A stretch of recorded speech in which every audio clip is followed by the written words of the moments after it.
Okay, pagpapatuloy natin yung ating pag-aaral tungkol sa responsibility ng mga magulang to uh, train their children to godliness. We saw in our previous studies na kung gaano kahalaga kung gaano kasentro ang pamilya sa plano ng ating Panginoon, that from the beginning, families were designed so that yung image of God will be perpetuated. Yung image of God, ang billing ng ating Panginoon is to be fruitful and multiply, to produce God's images, to raise up godly children, children that would fear the Lord. At nakita natin ang perfect parenting ay ang ating Ama mismo. Siya ang ating Ama na dapat po nating tignan, at ang kanyang guidance to us is through His Word. For today, remember, ang ating pong ginagawa is sineset natin yung foundation ng good parenting para doon sa mga bagong mga magulang na wala rito ngayon, at doon sa mga dati ng magulang na kukunti pa lang narito ngayon, maintindihan ang mga bagay na about parenting. Kung meron tayong pagkakamaling nagawa sa ating mga anak, kung meron tayong hindi natupad doon sa ating gawain, we need to ask forgiveness from our children and make them realize yung ating mali para hindi na ito maipasa pa doon sa susunod na henerasyon. Yun po ang ating ginagawa, yun ang ating tinitignan.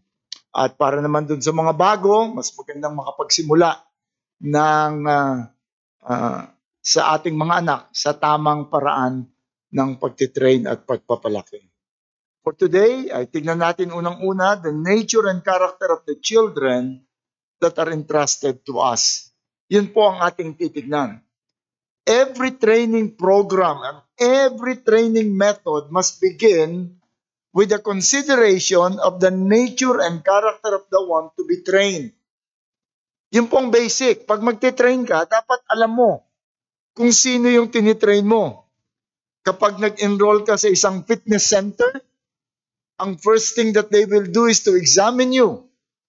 To examine yung fitness mo para sisimulan ka according to your condition. I remember na nagkabistuhan kami noon kasi nung we enrolled in isang fitness gym that was long time ago, about 30 or 20 years ago. Ang unang titignan, nakakailang sit-up ka ba? Nakita namin yung mga hindi man lang makaisa. And believe it or not, kasama ko si Nonoy doon sa gym na yun. Member kami pareho doon. May picture pa ako to prove. Pastor Rolly, si Rolly Servo. Nalaman tuloy kung sino hindi man lang makaisang sit-up, hindi man lang makaisang push-up o pull-ups. Because that is important. Hindi ka pwedeng magsimula doon sa hindi mo pa alam kung sino yung tinitrain mo. When you enroll your children in an ACE program, Accelerated Christian Education, the first thing that will be done, hindi tatanong kung ilang edad ng anak mo at kung anong grade na siya, but they would be given an evaluation exam para malaman yung level at doon magsisimula sa level na ito. And having gone through evaluation to determine the level of the student, doon lamang sisimulan yung program based on the findings. Same is true with training children towards godliness. Pwede lamang natin gawing tama yung ating pagpapalaki kung alam natin kung sino yung tinitrain natin, kung ano yung kanilang pinagsisimulan, at kung ano tayo, at ano yung ating responsibility. At para dito, I believe, ang frontline passage natin para dito is Proverbs 22:6. We're all familiar with this passage. It's a command. Train up a child in the way he should go, even when he is old, he will not depart from it. Train up a child in the way he should go, that when he grows, he will not depart from it. Now let us open up this passage. Kasi parang simple lang ito pero marami pong mga disagreements on how to encourage yung may mga anak, makinig naman kayo. Yung mga may maliliit pang anak, makinig kayo rito at ito'y para sa inyo. Let us open this passage. Literally, yung literal rendering nitong passage nito is initiate a child at the opening of his way. And when he grows up, he would stay on that way. Initiate a child. Put the child at the opening of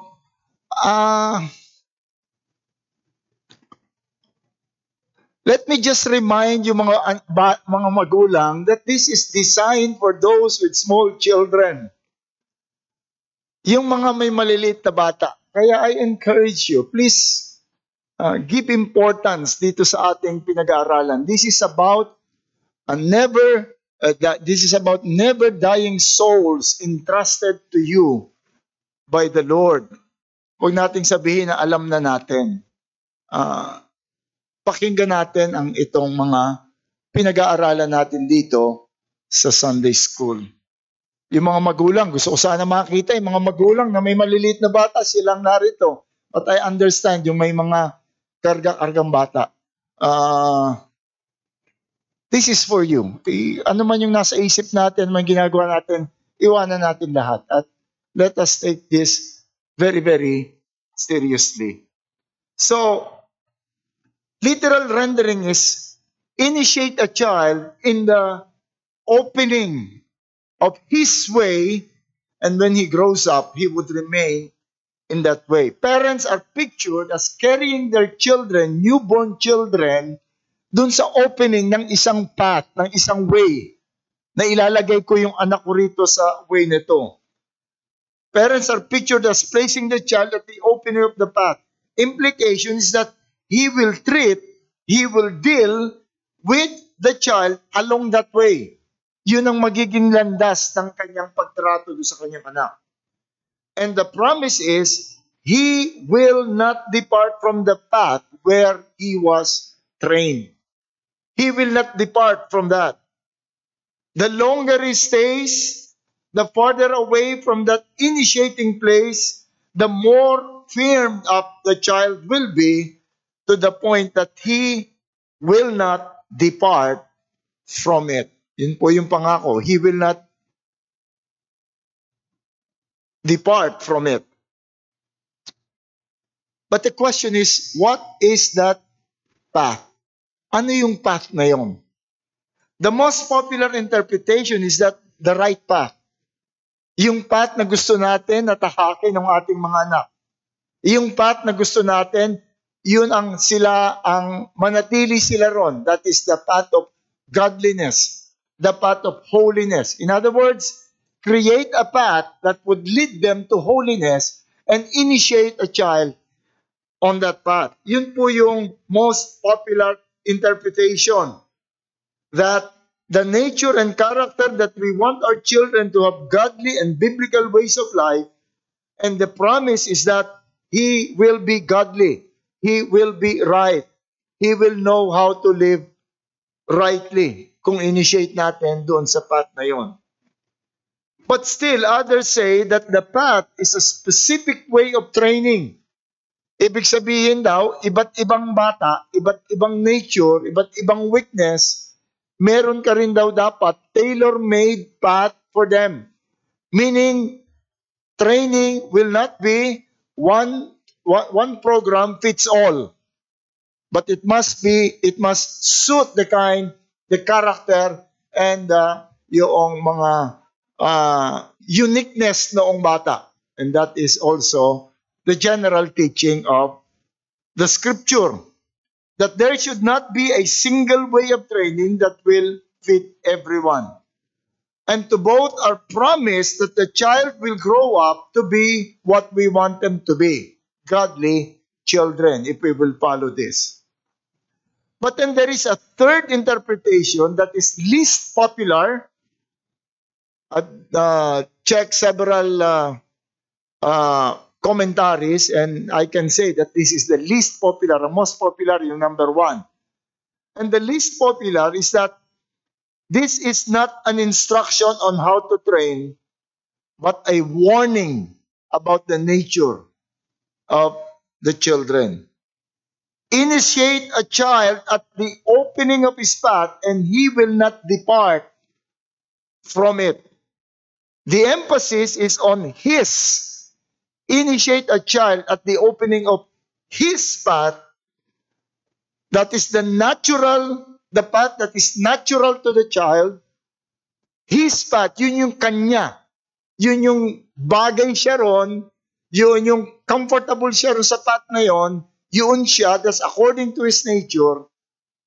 And he will not depart from that. So ito yung ikatlong, a child is born, ibig sabihin, a child is born with a determined path to take. He is born with a path before him. And it is our duty now na initiate siya doon considering that kind of path. Na pag kinonsider mo that kind of path, then it would tell you how to deal and how to deal with your children. Now, I believe that the third one is more consistent with the teaching of the scripture. I dare na to be in conflict with other great writers regarding this. Now, why do I believe in this? First is the context. Notice that the previous verse is talking about the way of the crooked. Sabi sa verse 5, thorns and snares are in the way of the crooked. Whoever guards his soul will keep far from them. So when you are in a way of the crooked, it's full of thorns, it's full of snares. And so, because yun yung path na yon, therefore, you need to be careful. You need to guard your soul. Hindi sinabing iwasan mo yon, but you guard your soul when you are on that path, on the way of the crooked. Then after saying that, he went to verse 6. He's talking about another way. Train up a child in his way. Not in the way he should go, but in his way. Train up, initiate a child in his way. Now you know that you are in a particular way. Yung child mo is in a particular way. And that is the way that is yung kasama ng anak mo at ng nature. Kanyang nature. And this kind of interpretation is also consistent with other passages. In Proverbs 29:15 says, the rod and reproof give wisdom, but a child left to himself brings shame to his mother. You don't need to train a child to be evil. You don't need to train a child to be a liar, to be rude to parents. All you need to do is to leave the child to himself.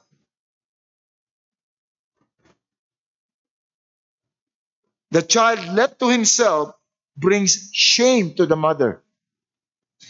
Ito yung protesta ng mga mother. Bakit pagka a wise son is a jewel to the father, but a foolish son is a shame to the mother? Bakit yung mother? Lagi mother, di ba? Pag nagmura tayo, sino minumura natin? Yung nanay lagi.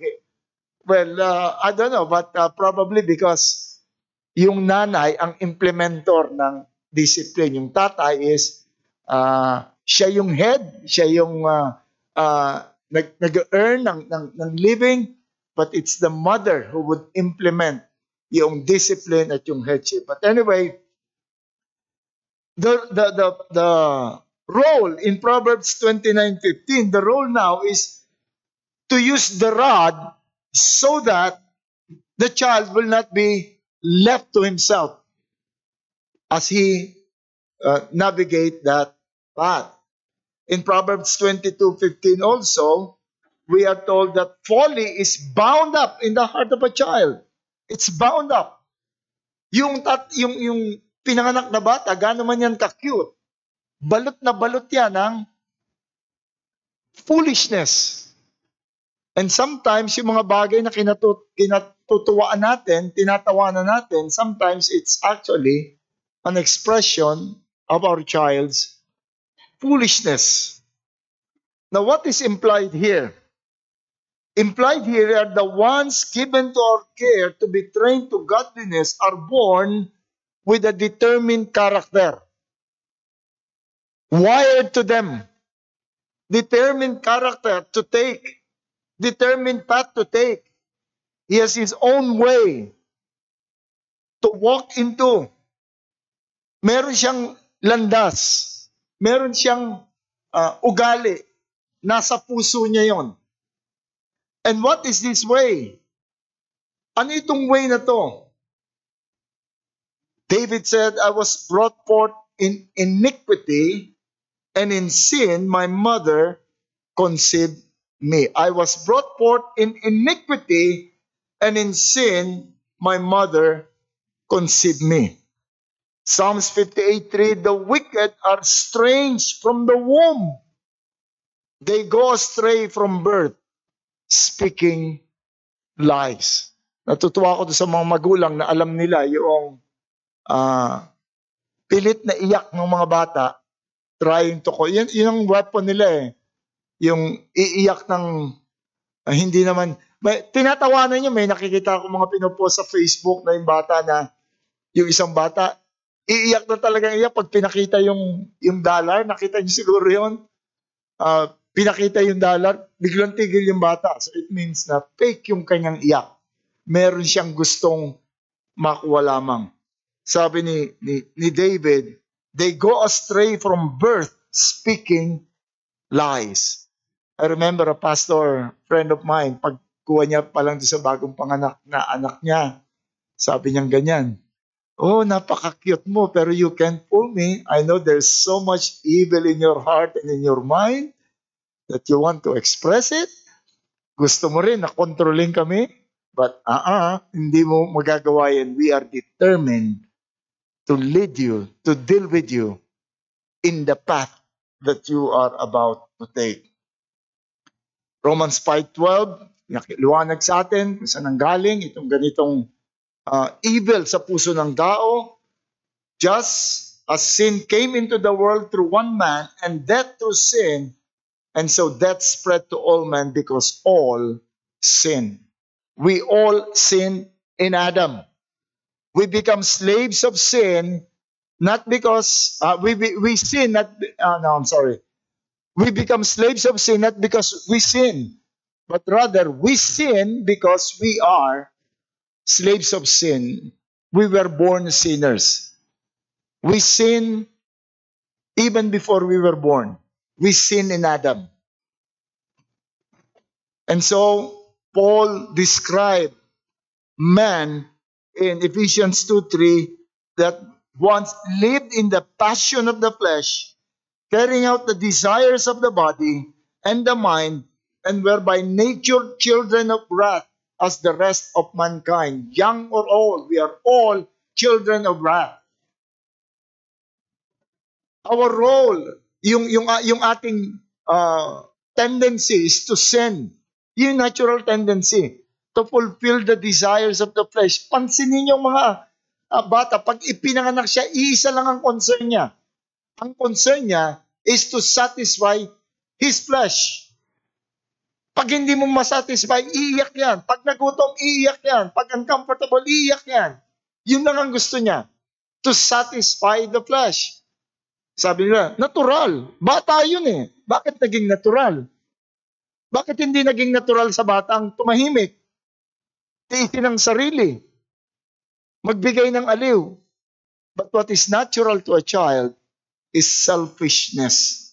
What is natural to a child is the fulfillment of his flesh. At yun yung path niya. Yung landas na lalakaran niya as soon as he is born, yun ang kanyang gagawin.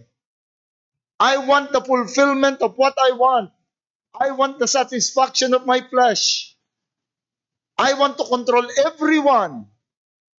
At makikita mo yung mga nanay, talagang kontrolado. Pag iyak ng bata, naku, natataranta yung mga nanay, mga tatay. Tingnan mo baka gutom. Tingnan mo kung ano. Tingnan mo kagad. Huwag kang gustong-gusto ng mga bata yon, kontrolado. Pag umiyak sila, merong isang movie na, ano yung movie na yung, bago ako mag-crossover, old movie na yung mga bata, baby, ano yan? Na yung mga bata, ang totoo, matatalino, nag-uusap-usap yung mga baby. Sabi niya, tignan mo, tatawagin ko yan ng mama, tuwan-tuwa na yan. Mama, naku, tuwan-tuwa yung mga bata. But that is the nature of children. Our role, therefore, in training them is to take them out of that path, to deal with them according to that path, to determine and this path and train them to the right path. Yung path na tinatalakay nila, what we do is we try to take them away from that path, to deal with them along that path of sinfulness, that path of rejection of God, that path of worship, of everything else except God. Even if the first two are the right interpretation, yung sinasabi natin na merong way at yung right path, even kung yun ang right interpretation, it does not change the fact that left to themselves, they will continue in the simple path. Neglect lang ang kailangan para maging salbahe o maging ang ating mga anak. Training our children is not only training them to be right, but breaking the wrong that are already in them. We are not, hindi tayo naniwala sa tabula rasa, yun yung modern education. Tabula rasa is that when children are given to us, they are blank slate, and that we are the ones who will write on that slate. That is not the teaching of Scripture. Hindi tayo nagsisimula on a blank slate. Nagsisimula tayo doon sa breaking ng what is already in the heart. Maaring iba't ibang expression, iba't ibang manifestation, but iisa ang katotohanan. Evil is in the heart. Jesus Christ said of those who are rebelling against Him, He tried to explain to them bakit sila nagre-rebelde. In Luke 6:42, 43 to 45, it says, a good tree does not bear bad fruit, nor does bad tree bears good fruit. Every tree is known by its own fruit. For men do not gather figs from thorns, nor do they gather grapes from bramble bush. A good man out of the good treasure of his heart brings forth good. An evil man out of the evil treasure of his heart brings forth evil. For out of the abundance of the heart, his mouth speaks.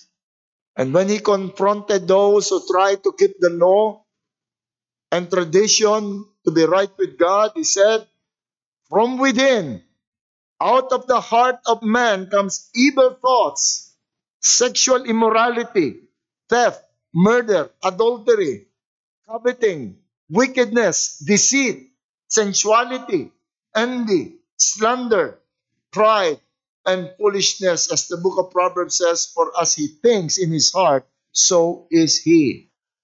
Sinful behaviors are not just behaviors, they are expressions of what is in the heart. They are expressions nung nandoon na, nung ipinanganak. Yun ang gusto nating malaman. Kaya nga, there is a book by Paul Tripp, yung Age of Opportunity. Ito yung nagpapakita na every expression of sin is your opportunity to know kung ano yung nasa puso talaga. Ipinakikita sa ng Panginoon, pag nagtaas ng boses sa iyo dahil hindi mo na pagbigyan, now you know kung anong area yung dapat ng correction. At yun ang kanyang tinitignan. So, what our children are is summarized in what Jeremiah said about the human hearts. The heart is deceitful above all things, desperately wicked. Who can know it? Tingnan niyo yung characteristic ng human heart. Deceitful. Hindi alam ng tao mismo na yung kanyang ginagawa ay sinful. But basta ang alam niya is I just long for things that would make me feel good. It's desperately sick. The literal word used is incurable. The heart is incurable. Now, it refers to the sickness attacking the vitals and without remedy. Now, obviously, ito po ay hindi yung modern use ng word na sin as sickness, na parang wala tayong responsibility kasi sin yun eh. Remember yung issue ng isang FBI agent na nilustay niya yung pera ng government dahil sa sugal. Nagsugal siya ng sugal, naubos yung pera na entrusted to him. So kinasuhan siya, tinanggal siya. Kinasuhan din niya yung FBI dahil sabi niya, gambling is a sickness. So dapat hindi ako pinarurusahan. Sakit yun. Dapat ginagamot ako. And yung pinakamasama pa is nanalo siya dun sa kaso. Natalo niya yung FBI agency. So that's not what we meant when Isaiah said that Jeremiah said that it is incurable. It is simply saying that the evil condition of man's heart is incurable. He is evil. And then who can know it? It is unfathomable. We cannot even know. We cannot even determine kung anong expression ang gagawin niya doon sa sinfulness na yun sa kanyang puso. Nung bata pa siya, yung expression nun looks innocent. Gusto ko nito, ayaw ko nito. Gusto kong pumunta ron, ayaw kong pumunta ron. Parang okay lang. But that same principle of the heart when expressed as a 16-year-old teenager or an adult, nakakatakot yun. We cannot even know. We cannot even fathom kung ano ang magiging. Kahit sa ating sarili, hindi natin pwedeng sabihin, ay, pag naging milyonaryo ako, itong gagawin ko sa pera. Tapos naging milyonaryo ka, hindi mo alam. Iba pala hindi mo alam kung paano magre-react yung puso mo. Hindi mo alam kung paano. Kung sa akin mangyayari yan, para si Pedro, sabi ni Pedro, Panginoon, ibahin mo to. Lahat sila tatalikod sa iyo. Not this guy. Si Pedro ako eh. But he was the first one to deny Christ 3 times. So we do not even know how a human heart would respond. It's unfathomable. Now, if the person himself could not manage his own heart, what more anyone can manage somebody's heart? Paano natin i-manage? Yun yung ating mga anak. Yun yung binigay sa atin. Ganun yung binigay sa atin. Unfathomable ang evil. Full of evil ang puso. At naghihintay lang ng opportunity to be expressed. And along the way, yun ay may express unti-unti or sometimes magugulat ka doon sa capacity na pwedeng gawin. Meron, kami ni Jerry, we grew up in a family na merong yung bata talagang yung anak na lalaki can always have his own way. Talagang pinsan ko to, sobrang sobrang sakit ng ulo ng lahat sa amin. Yung kanyang mga anak, yung mga naging katulong, tagapag-alaga, walang tumatagal, pinapalo niya ng sinturon yung mga nag-aalaga sa kanya. Wala kaming magawa dahil nakikitira lang kami doon. Si Jerry, merong sistema yan, isusumbong niya. Sabi niya, sasabihin yung nanay, sabi niyo anak, ganitong ginagawa. Pag sabihin ng nanay, ay naku, paluin mo. Hindi pa natatapos yung salita. Yung nanay, lumilipat na yung kamay ni Jerry sa pagpalo ron sa ako naman, pag gusto kong papasukin, pulis yung tatay niya. Pag gusto kong papasukin at ayaw sumunod, Lalagay ko lang yung sombrero ng tatay niya na doon sa may bintana. Kunwari, nandun na yung tatay niya. Tapos tatawagin ko siya. Kung nakita niya, takbo na yun. Tapos nung mag-teenager, bumait. Sabi ko, teka, mali yata. Pwede rin palang bumait yung mga tao. But on closer examination, hindi siya talaga bumait. Nag-iba lang yung kanyang expression of evil. Nung makapag-asawa siya, magkaanak siya, I could not imagine that he can do that. Hindi ko yun yung pinagkatiwala sa atin. Lahat ng kriminal ngayon, naging cute na bata once. Naging cute siya at kinatuwaan ng marami. Yun ang binigay sa atin. Gano'n naman pala. Anong magagawa natin? We cannot even change yung heart. Wala tayong magagawa. Wala tayong kapangyarihan. God said that even if a leopard cannot change his spots and an Ethiopian cannot change his color, no one can just decide to change his character. Ganun din na kung hindi niya kayang change yung character niya, lalo na tayo, hindi natin pwedeng invade. Anong mangyayari sa atin? Paano natin palalakin? Babayaan na lang natin sila.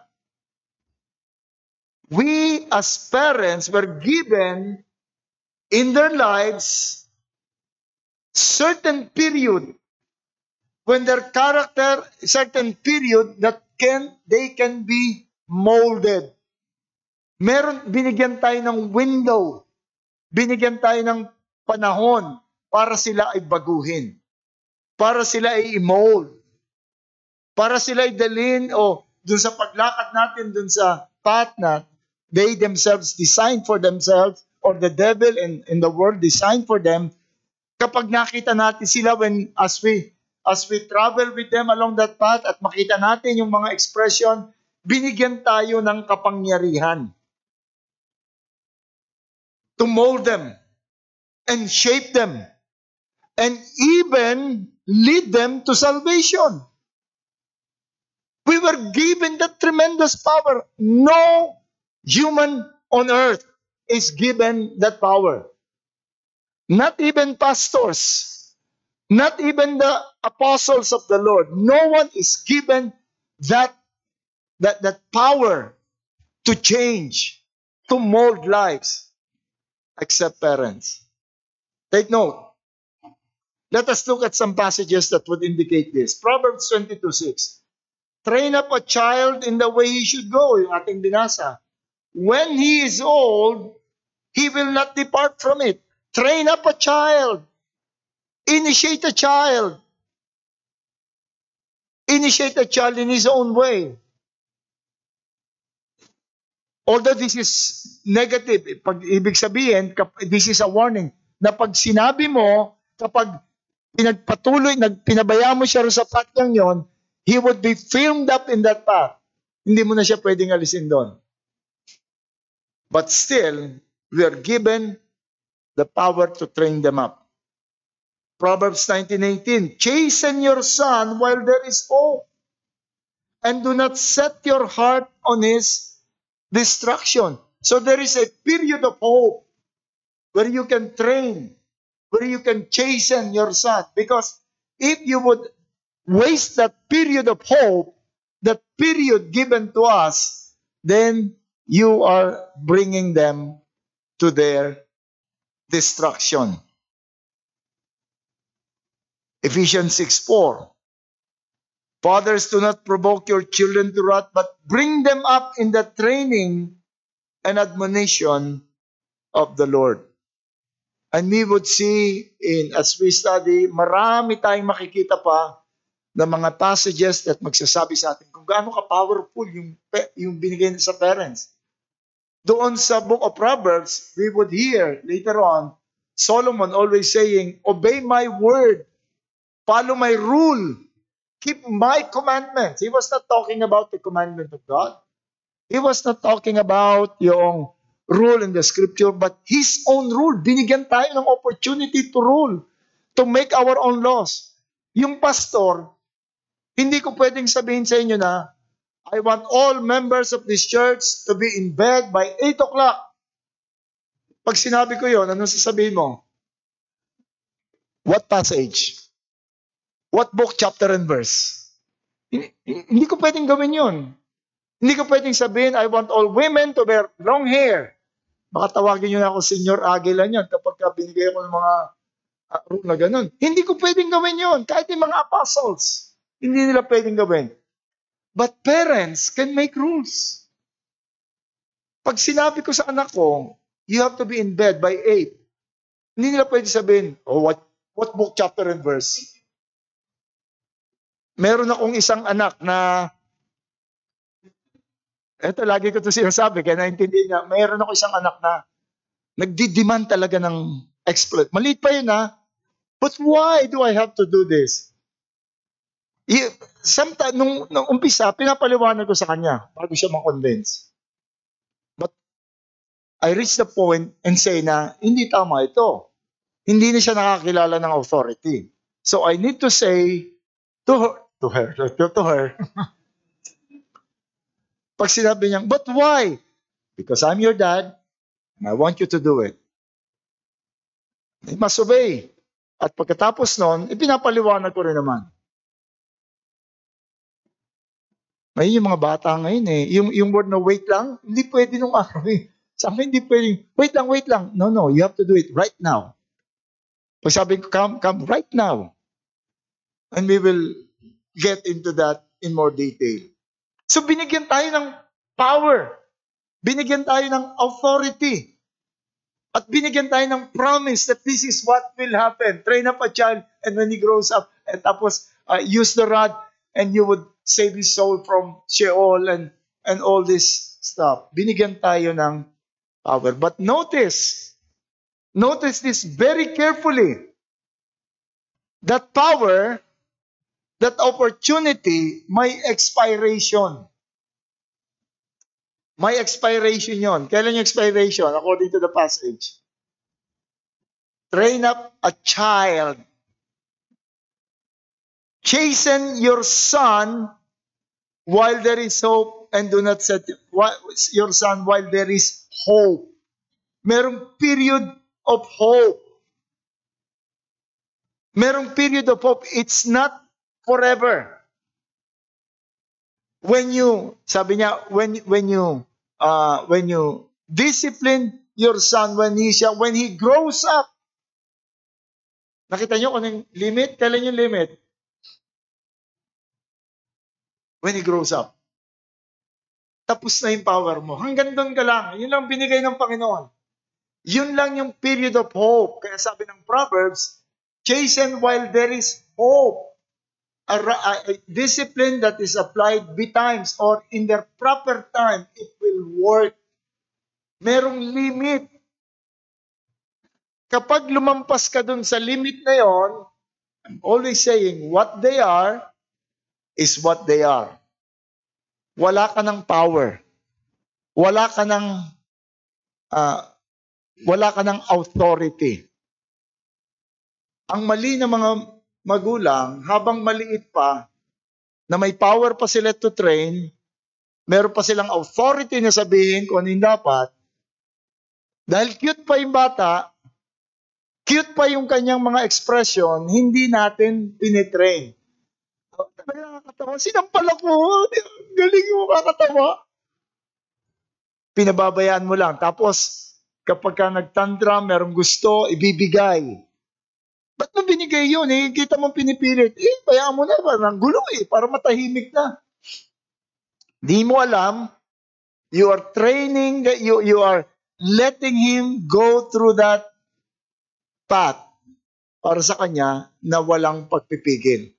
Pag pinababayaan mo lang siya, may pagdating ng adult na siya, iba na yung expression noong same sinfulness. Yun dati, ayokong kainin yan, ayoko ng gulay, yun lang. Sumunod, ayoko umuwi ng maaga. Gusto kong panoorin to. Gusto ko yung barkadang yan, walang makakapigil sa akin dyan. Yun na ngayon ang sinasabi niya. But it's the same principle of the heart. Pero dahil hindi mo na-train, nawala yung golden opportunity mo, ngayon pagdating dito, saka ka ngayon maapektuhan. Magagalit ka ngayon. Doon mo ngayon pipiliting gamitin yung authority mo. Wala ka nang magawa, babawasan ko baon mo. O kaya, dahil hindi mo na pwedeng paluin, pagtataasan mo na lang ng boses. Ano nangyayari? More rebellion. Dahil wala ka ng power sa kanya eh. Wala ka nang magagawa dun sa kanya. Sinayang mo yung golden opportunity. Lahat yung nakikita mo sa yung adult children, lahat yung rebellion, lahat yung evil na nakikita mo, na-express na niya yun during that period of hope. Hindi mo lang pinansin.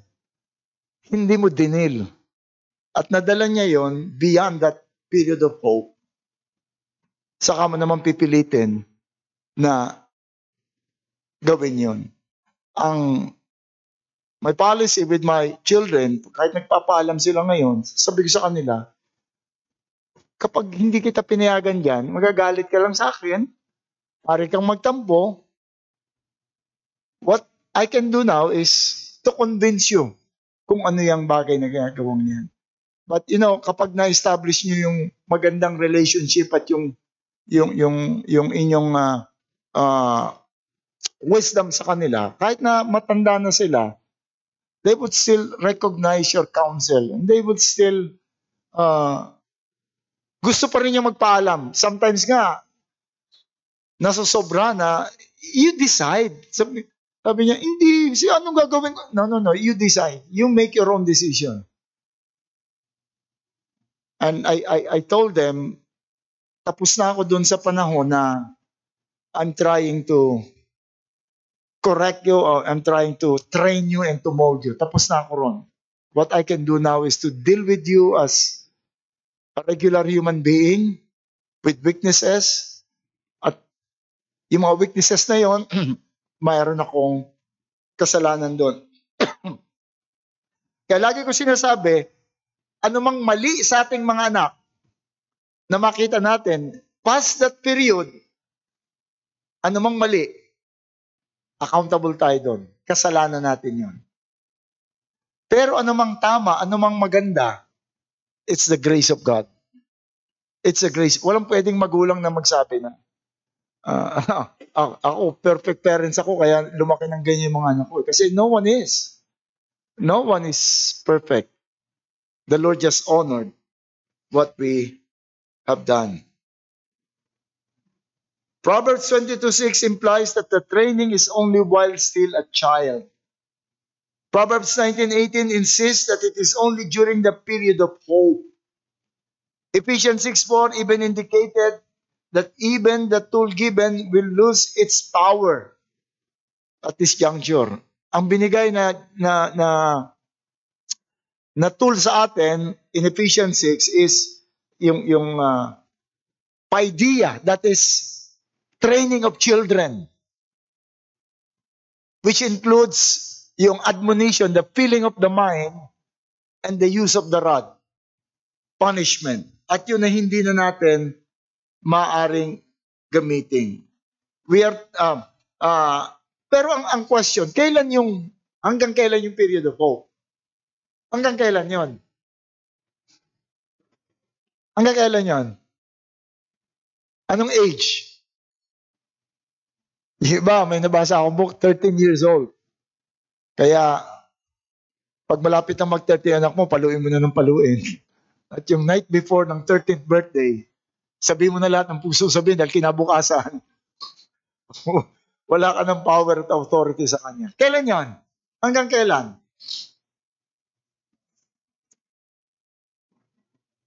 Alam mo sa Pilipino, ang hirap eh. Minsan 20, 25 na yung mga anak eh. Gusto pa rin nilang kontrolin yung mga anak nila eh. Pagpili ng kurso, gusto pa rin nilang... pero hanggang kailan yon? Yung period of hope. Make a guess.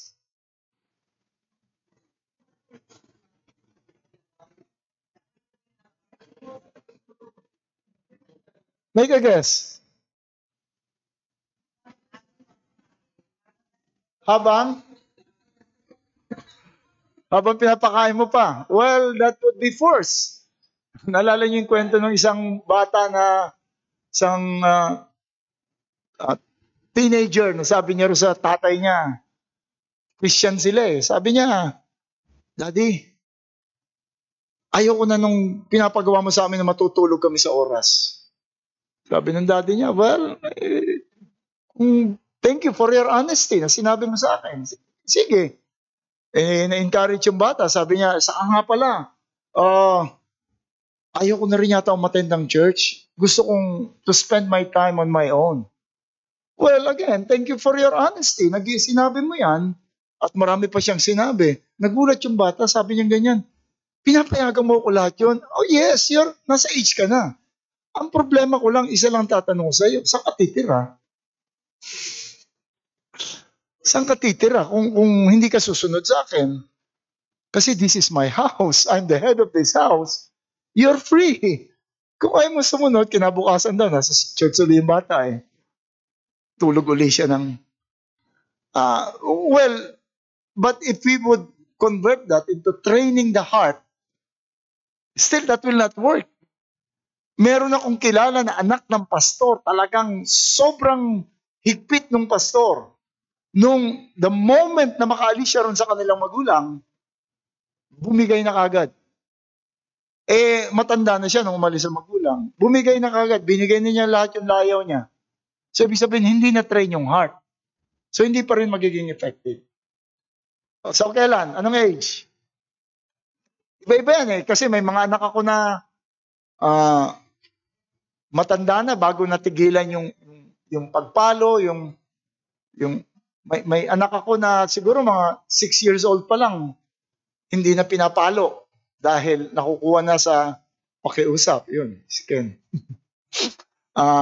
Nakukuha na sa pangaral, pero meron talagang lahat pa rin ng paraan gagawin mo. Hanggang anong age?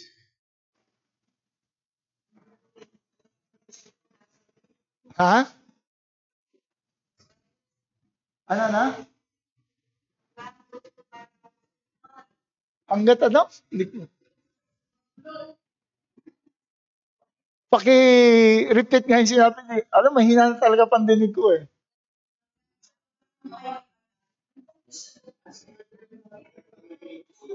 Hanggat nakikinig pa. Walang sinabi sa scripture. At hindi natin malaman, which makes it the more na urgent. Hindi natin alam kung hanggang kailan. Kaya dapat we start as early as we can and continue on. And this is my guarantee to you.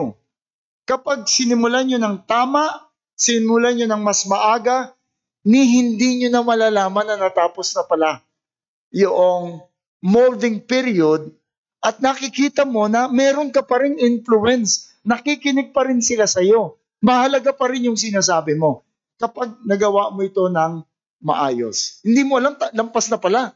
Ay, 40 ka na nga pala, hindi ko na nga pala dapat sabihin sa ito, pero ito, nakikinig pa rin. Itong sabi ni Aba, itong sabi ni... Uy, ano ko lang, example ko lang yun ha, yung 40, hindi ba sabihin niyo may... Hindi mo na malalaman. Pero kapag hindi tama, makita mo, very early, teenager pa lang, you're ruining my life. Why can I decide for myself? Hindi natin malalaman. We are not told of what exactly is the period of hope of youth when are they considered grown up and beyond period of hope and training. But the message is clear. This opportunity will not be forever. There are period of planting and there will be period of harvesting. Kapag tayo ay may ulito yung bata natin during this hope, we are planting. Pag malaki na sila, we are reaping what we have planted. May mga period of molding as in a clay and period of using the clay that has been molded. And on the positive side, notice the promises implied in these passages. May promise. Kung naging faithful tayo ron, Folly is bound up in the heart of a child, but the rod of discipline will drive it away from him. Again, this is Proverbs. Sasabihin na naman ng iba, hindi yan absolute promise. Yes, I know. But if I fail in any of this area, I did not get the promise. I have to know, saan ako nagkulang? Then I'll grow wiser. Do not withhold discipline from a child. If you strike him with a rod, he will not die. If you strike him with a rod, you will save his soul from Sheol. Hindi ibig sabihin magiging immortal yung ating anak. But, mailalayo niyo siya doon sa kamatayan. Proverbs 29:17, discipline your son and he will give you rest and he will give delight to your heart. He will give delight to your heart. Napakaganda nung di-devotion kayo ng mag-asawa, yung mga anak nyo grown up na, and all you can say is, thank you Lord, na maganda yung relationship namin. Sometimes we also talk about yung mga pagkukulang, but we still thank the Lord na ito lang yung mga bagay na regrettable. Discipline your son and he will give you rest and he will give delight to your heart. So in order to have a good fruit beyond the limit, we must have good input before the limit. This is called the formative years. Napakahalaga nito. When I was accepted as a scholar sa London Theological Seminary, tuwan-tuwa ako noon kasi walang training pa noon ng mga pastors dito eh. Tuwan-tuwa ako, makakapag-aral ako. I'll be the first, not the first, dalawa kasi kami ni Pastor Noel na receive doon. But then I learned, kailangang iwanan ko yung pamilya ko ng 2 years. Dalawa yung, pinanganak na ba si Joas noon? Hindi pa. Bali 3 na yung anak ko noon. Iiwanan ko during that year, 2 years. Nakiusap ako doon sa school, kahit magtrabaho ko, kahit hindi sila pumayag. And so I gave up yung slot ko and was given to another Filipino. I was disappointed doon, but I looking back, I know I made the right choice na hindi ko iniwanan yung aking mga anak. At may opportunity rin naman na dumating yung sa Trinity Ministerial Academy. Iba naman yung policy nila. You cannot come without your family. Kailangan kasama yung pamilya mo. Sabi ko, pati nanay ko, saka mga kapatid ko, hindi raw.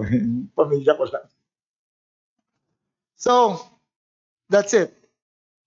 With this, we are now faced with a humbling reality that whatever we see in our grown-up children can be traced back to our failure during this opportunity.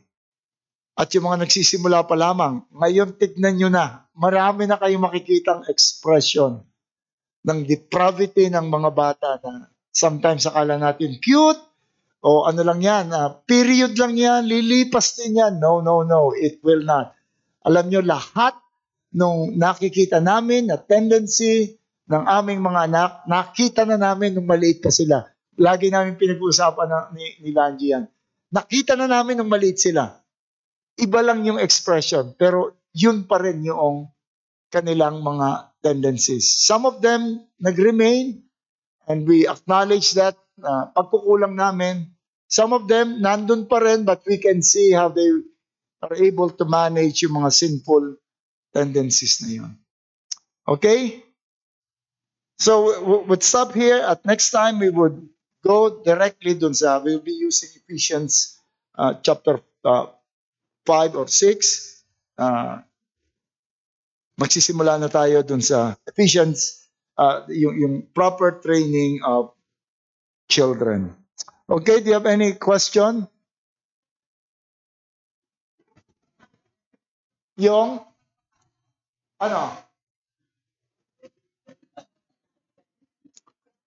may period talagang pagpalo. Hindi ka pwedeng mamalo ng 16 years old o ng kahit na punishment you can no longer impose punishment kapag yung matanda na or if-force mo yung authority mo by yung karamihan, yung fiscal power natin, kung may hawak ng pera, kasi wala kang baon, hindi kita bibilan nito, o dadaanin sa taas ng boses, dadaanin sa galit, it would worsen the situation. Ano ibig sabihin kung may period yung palo?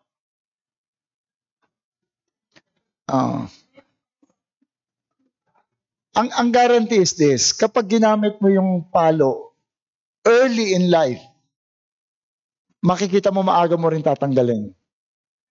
Pero kapag hindi mo yun ginamit at nakita mo later in life yung mga bagay na gusto mo i-correct, hindi mo na pwedeng gamitin yung pamalo, at ang temptation nun, gumamit ka ng ibang paraan. Maring sigawan mo, pakita mo ng galit, takutin mo, manipulate mo, sumbatan mo. Pagkatapos ng lahat ng ginawa ko sa inyo, ganyan pa igaganti nyo sa akin. And nothing will work. The anger of man cannot accomplish the righteousness of God. Dadaan tayo sa palo.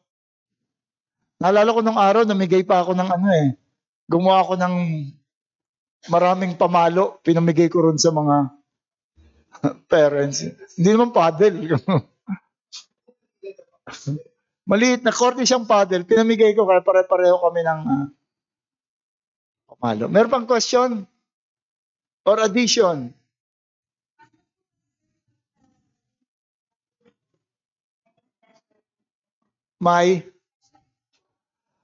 Mas special din yung treatment.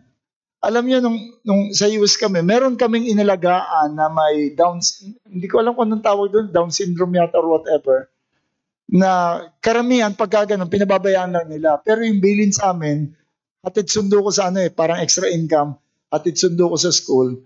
Ang bilin sa amin ng mga magulang, we keep her under discipline.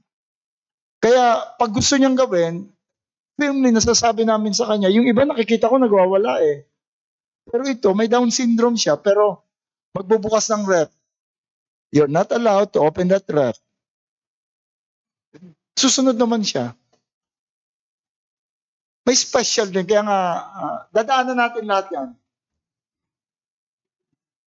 Okay, kung wala na. At ito, hindi ito para sa may mga anak lang, para sa ating lahat ito. Tulungan natin yung mga may anak. Yung isang iniwasan ko noon na nilabanan ko noon para sa aming mga anak, yung sobrang special attention. Nagiging superstar dito sa atin yung mga bata. That's not good for the children. Hindi good sa children yan. You know why? They would feel so special. Tapos pag mawala na yung attention nyo, dahil lumaki na Pag nawala na yung attention nyo, maghahanap siya ng ibang way to call attention. Hindi good yun. Kausapin nyo ng normal yung mga bata. Magugulat kayo na kayo pwedeng kausapin ng normal yung mga bata. Gulat nga si Jerry kanina kay Leah. Sabi niya kay Leah, asan na yung, ano tinanong ni Jerry? Asan na yung binigay ni Sabi ni Leah, ano? Parang sabi mo kung ano.